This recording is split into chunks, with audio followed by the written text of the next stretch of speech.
Indonesia Barat. Dugaan kasus hepatitis akut misterius terus bertambah. WHO melaporkan total 429 dugaan kasus di 22 negara. Di Indonesia, Kementerian Kesehatan melaporkan adanya 14 kasus dugaan kasus per 17 Mei 2022, yaitu 1 kasus probable dan 13 kasus pending classification. Bagaimana perkembangan terkini? Kita telah terhubung dengan reporter Laurentius Lintang dan juru kamera Rangga Samudra yang berada di Rumah Sakit Penyakit Infeksi RSPI Sulianti Saroso, Jakarta Utara.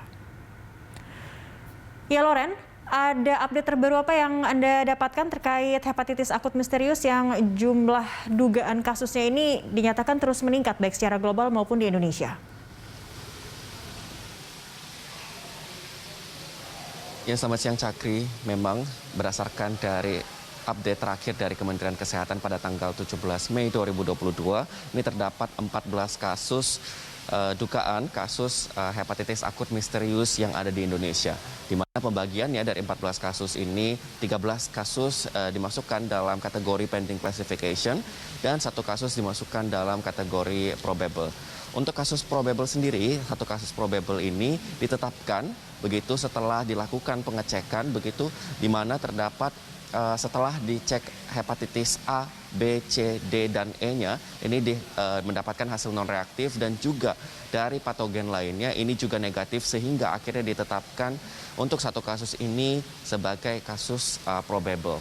Sedangkan untuk 13 kasus lainnya yang masuk dalam kategori pending classification ini berasal dari beberapa provinsi begitu, di mana satu kasus berasal dari Sumatera Utara, 1 kasus berasal dari Sumatera Barat, 1 kasus berasal dari Jambi, 7 kasus berasal dari DKI Jakarta, dan juga 3 kasus berasal dari Jawa Timur.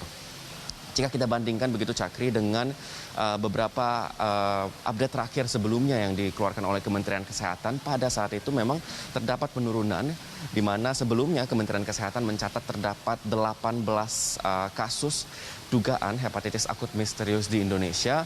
Namun memang update terakhir pada tanggal 17 Mei ini memang turun menjadi 14 kasus. Ini memang setelah diinformasikan begitu ternyata terdapat pengurangan dari kasus probable pada saat yang kasus 18 sebelumnya.